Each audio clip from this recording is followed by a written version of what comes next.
Welcome to our online video series, Reading Hope in Trying Times. Our guest today is our good friend, the Reverend J. Dana Trent. Dana is a graduate of Duke Divinity School and professor of world religions and critical thinking at Wake Tech Community College. And an ordained Baptist minister and former hospital chaplain, she's been featured on Time.com, Religion News Service, Religion Dispatches, as well as the Seattle Times, Sojourners, and the Christian Century. Her fourth book, Desert First, Preparing for Death While Savoring Life, chronicles lessons on life, death, and grief from the bedsides of the dying, including her own mother. Dana is also the award-winning author of books on holistic wellness and multi-faith spiritual practices. One Breath at a Time, A Skeptic's Guide to Christian Meditation, and then also For Sabbath's Sake, Embracing Your Need for Rest, Worship, and Community.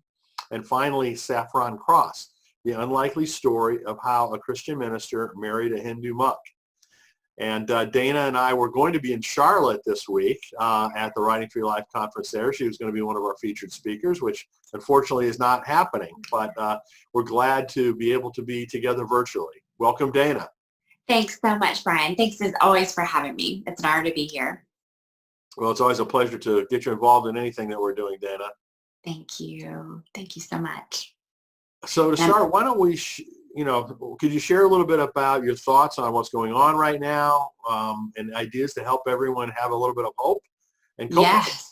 Yes, all of that. Well, my first reaction is probably one that is familiar with viewers and familiar with folks that are in our community, our Writing for Life community and Reading for Hope community now, and that's one of a lot of different emotions.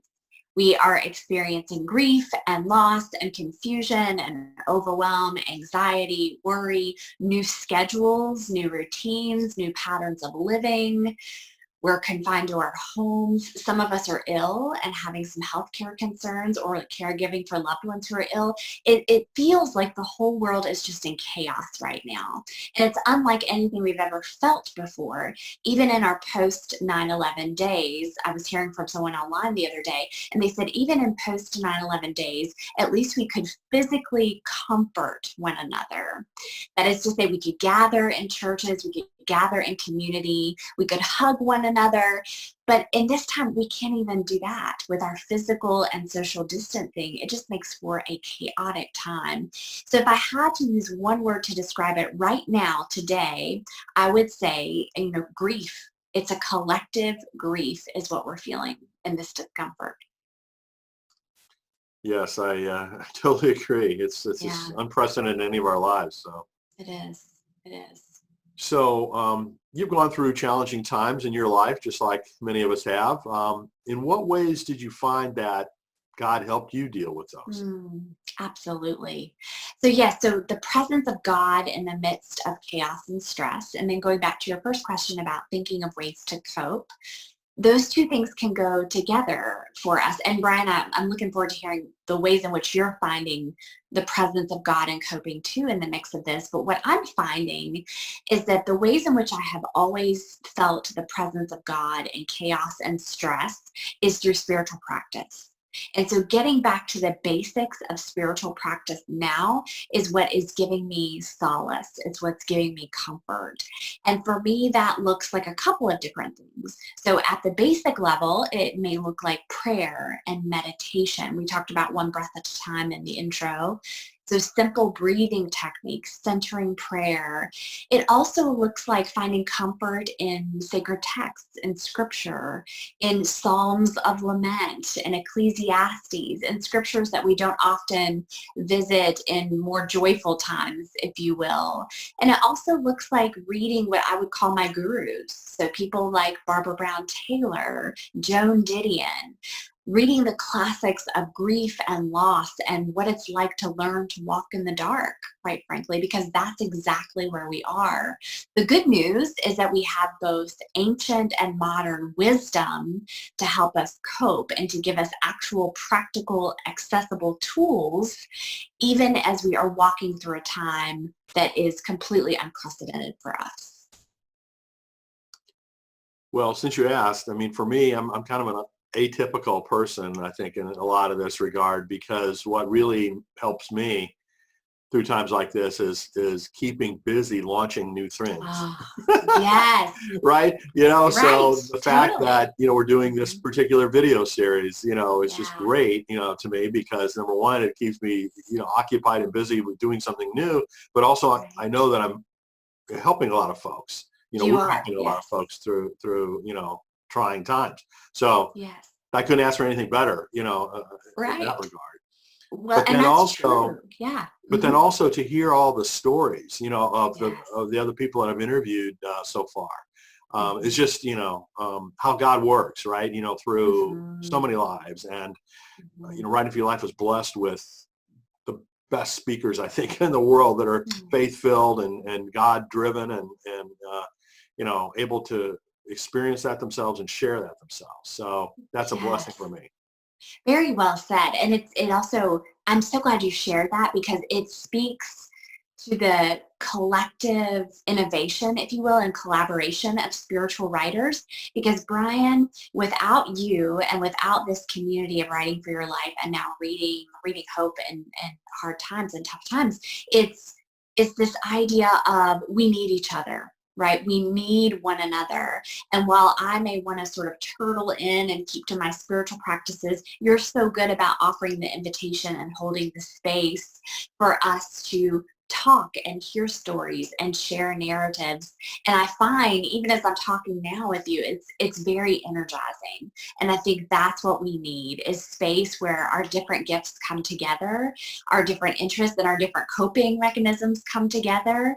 And that is how we will move through this is by collaboration and innovation. Well, as you said earlier, you know, we can't be together in person, you know, at the Right. conference that we were supposed to, Right. you I know, so know. doing these kinds Yes. of things, you know, where we have Yeah. great conversations is like the next best thing to being there, right? Oh, yes, totally. Yes. For both the extroverts and the introverts, right? Because we need community. We absolutely do. And I have found that to be true when I think about, each of my books, and I know we're going to talk about some of the specific coping, but each of my books started with an inciting incident, right? So a story, something happened that was chaotic and stressful. And then from that unfurled community, family, loved ones, resources, connectivity, spiritual practice, all those things that are helping us cope in this very, very time. So we need each other. I think that's the underlying message. Well, there's no doubt that God works through crisis situations, you know what I mean? Hmm. Particularly how we deal with crisis situations. So I'd really love Right. to hear about, you know, some of those instances, as you said, that motivated the books that you've written. Yes, yes. So all four of the books have been motivated by crisis, quite frankly. So Saffron Cross was motivated by the crisis of how do you live with someone who practices a very different faith?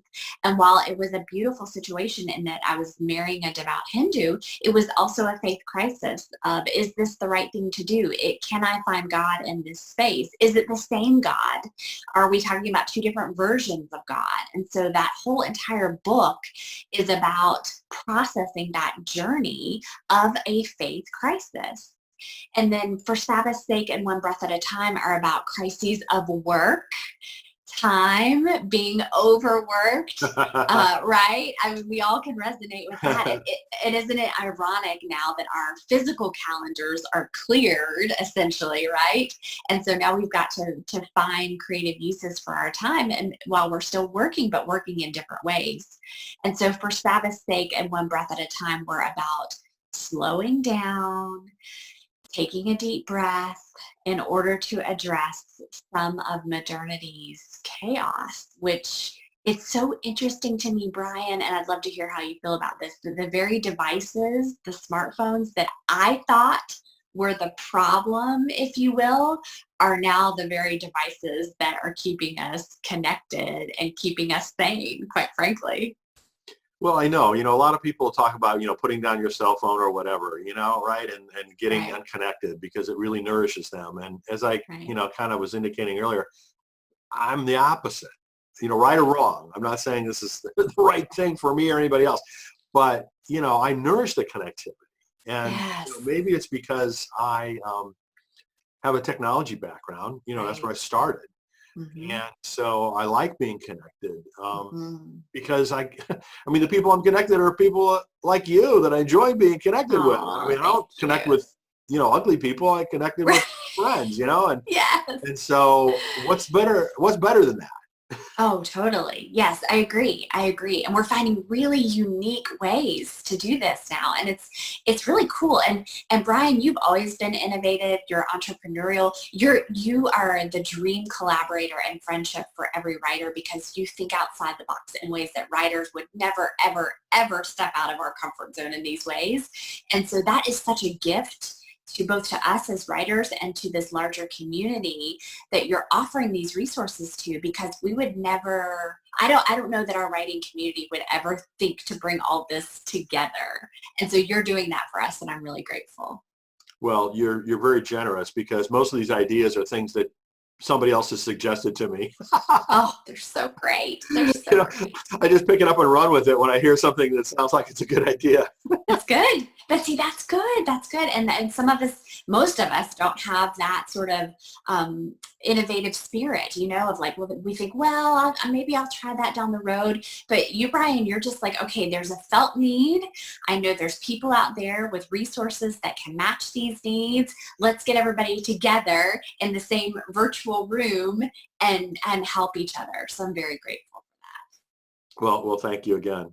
I want to get back to your books. that. Yes. So what kind of takeaways, from Mm. each one of those would you like to share with people that, would be pretty useful for them right now? Oh, that's a great idea. Okay. So, and what's interesting, Brian, is that after, I don't know how other writers are, but after I write a book, I tend to like put it down. It's almost like, can you watch yourself on camera after you've given an interview, right? And I No. have to, right? Yes, I feel the same way. I'm like, no, I can't look at it again. So during this time, what's weird is that I've gone back to like reading the books. And so, Saffron Cross is about how do we have tough conversations in times of doubt? How do we dig deeply into our faith traditions when we're confronted with questions and doubt? And so that's definitely a core part of this book.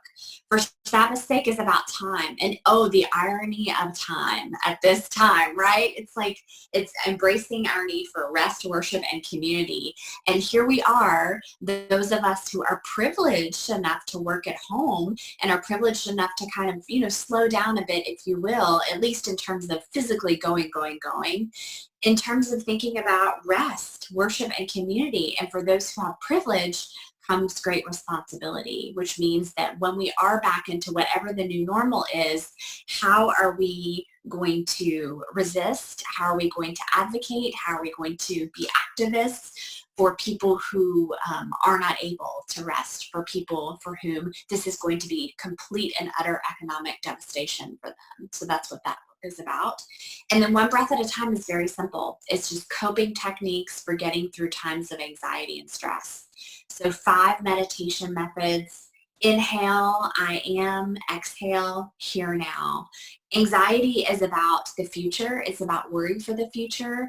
And meditation is about drawing us back into the present moment. And then the last one, it's so, these books, it's just wild how they've come together at this time. This one's about death.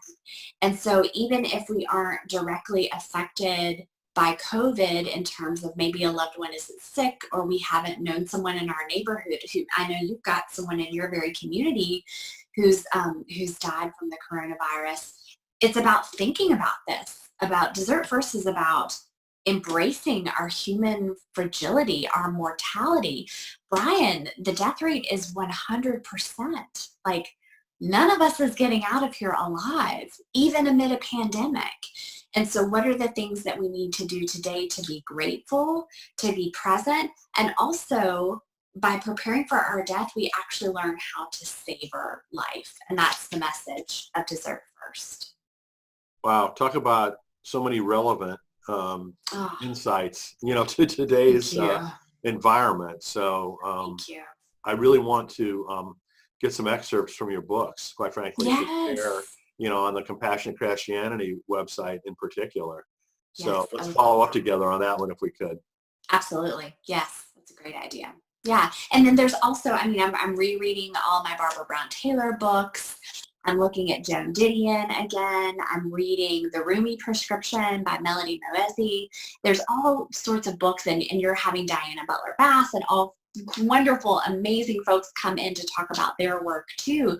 And so what I'm hopeful is that, although I know we all want to binge our Netflix shows, right? I'm hopeful that we will also turn to, our fellow writers and this community to really dig deeply into these wonderful resources. So Dana, since the title of our series here is Reading Hope in Trying Times, could you share something from one of your books that would be particularly applicable for us now? Sure, I'd be happy to. And, reading is a ritual. And so I hope that we will lean into rituals at this time. And even when we think we might be too busy, I hope that we will start with what's called tiny habits. So Dr. B.J. Fogg always advises us that even if we only read, a paragraph or two a day, the chances of us sitting in our chair and continuing to read are really high. And so I hope that we'll lean into all the great resources that you're offering through this series. So here's a quote from Elizabeth Gilbert. This is at the start of chapter 8 in Dessert First. This is what rituals are for. We do spiritual ceremonies such as reading because we are human beings who want to create a safe resting place for our most complicated feelings of joy or trauma. And then here's a little excerpt on why rituals matter. Rituals are the meaning-making stuff of life. They can be tangible, a dessert, an icon or statue of a saint, a holy relic, or they can transcend the material, as with time, a familiar tune, or an ancient text, a beautiful book. They are markers in our journey of life and the path toward, during, and after death, helping us to remember one another in practical and mystical ways. Rituals are simply about making meaning. Though religions and spiritual traditions may lay claim to them, I don't buy that they have to be solely religious. Yes, there are certainly rituals and ceremonies within our religions and spiritual traditions, but if we try to claim that all rituals must reside within a box of time and place and under holy authority of a specific entity, we have missed the point. Brian, I think that's so important because right now, many of our congregations and communities are worshiping, are having rituals outside of the physical space of their churches and congregations. And for many of us, our books, our reading hope in trying times is the ritual that is going to get us through this time. Yeah, it's interesting to see how this has affected people differently. There are some folks, that maybe have small children at home and they're trying to work from home at the same time, as an example, that's really, really difficult.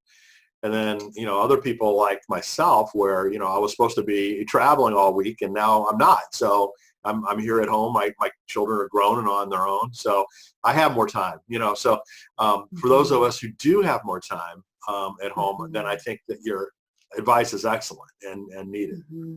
Yes, absolutely. Yeah, we've got to definitely recognize the privilege of you and I being in a particular place, an environment, and circumstance where we do have time to embrace these rituals.